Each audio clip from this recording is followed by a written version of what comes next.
Hello universe! So, we're going to luto-lutuan again.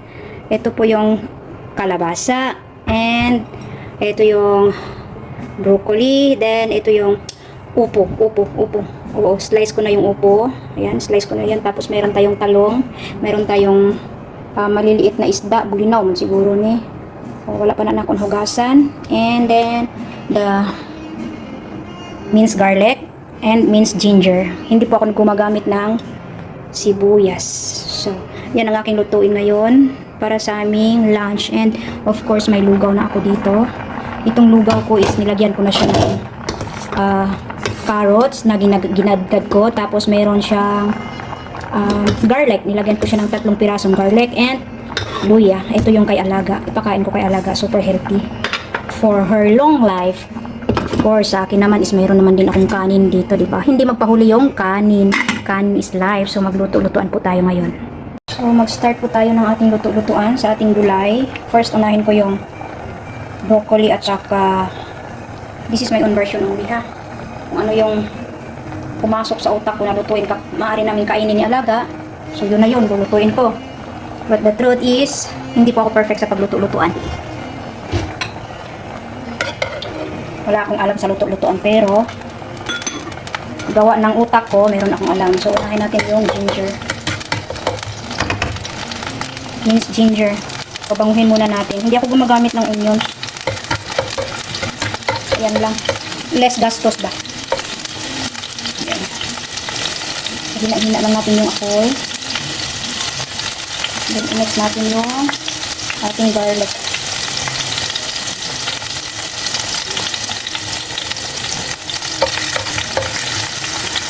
Palabasin lang natin yung aroma niya. Pabango-banguhin natin. Ayan.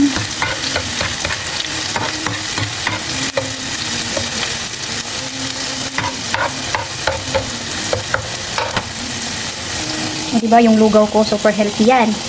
May carrots na yan. Tapos yung tubig na ginamit ko pala is yung nilagay ko sa freezer na pinakulo ang yung mga buto-buto ng manok. Napakulo ako ng buto-buto ng manok, tapos nilagay ko sa freezer para kung maglugaw at kinabukasan, meron akong magagamit. Diba super healthy? Yung tubig niya galing sa buto-buto ng manok. And then next na ilagay ko is yung ano to, dilis man siguro ni, basta gagmay siya ng isda, bulinaw. Mabango na siya. Lagay natin yan. Sarap kaya siya. Pabanguhin na lang din natin siya.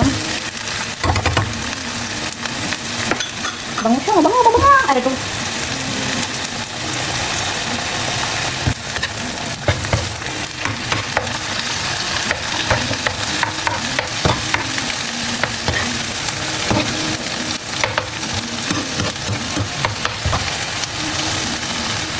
Yan.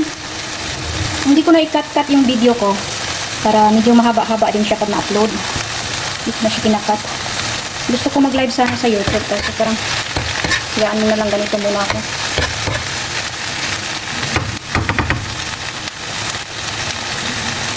Bango. Ito lang yung oil ko.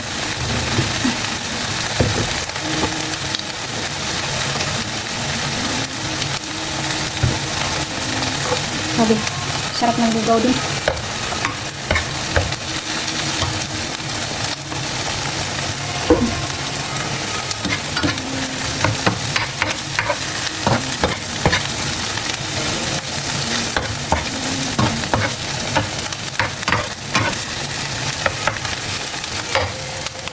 I-on lang natin yung exhaust fan kasi nangamoy na buong bahay. Ayan, ilagay ko na to yung aking upo at saka broccoli. Tapos dito na lang din yung kalabasa. Saan ko kaya ilagay yung kalabasa? Dito or sa lugaw? Dito na lang. Kalabot na yung lugaw ko. Dito na lang. Walang palaputin. Tapos lalagyan na natin siya ng asin.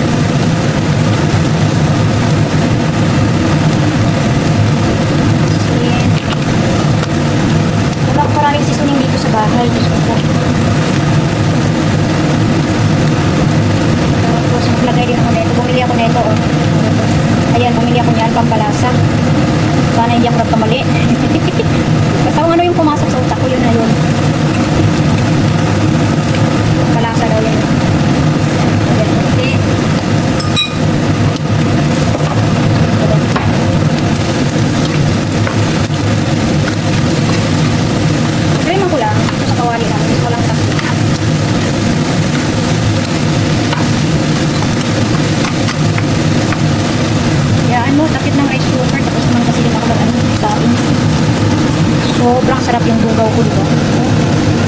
sarap.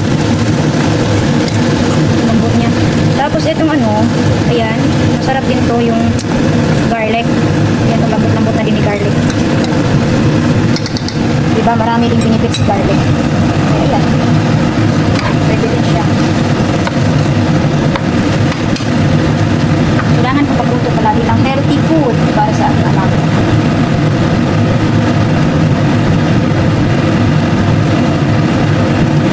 Tapos ngayon maglagay na ako ng tubig. Ay, nakalimutan ko pala. Dagdag pang palasa. Ayan. Meron tayong fish oil. Dagdag pang palasa. Oh, fish sauce. Not fish oil. Fish sauce. Dagdag pang palasa ko.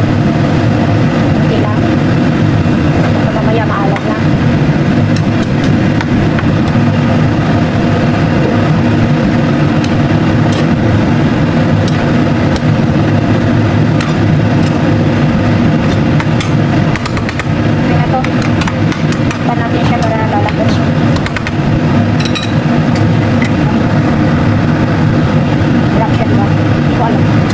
Mamaya na natin malalaman kung masarap ba siya.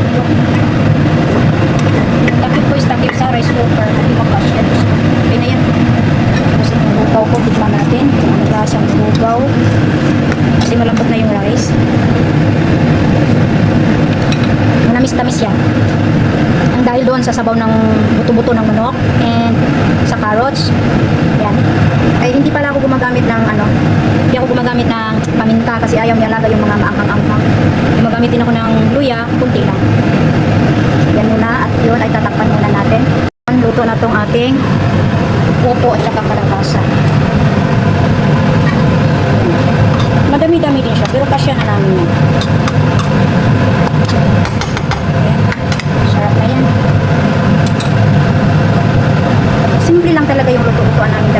Dalawa lang kasi dito sa bahay. Na po yung ating finished product na gulay, kalabasa at saka tikman natin.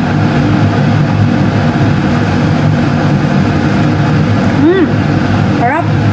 Tamang-tama talaga ang timpla. Pag nag-blender ako dito sa ano, sa lugaw, lalagyan ko din nito. I-blender ko din to. Sarap. Ngayon magluto na ako ng talong.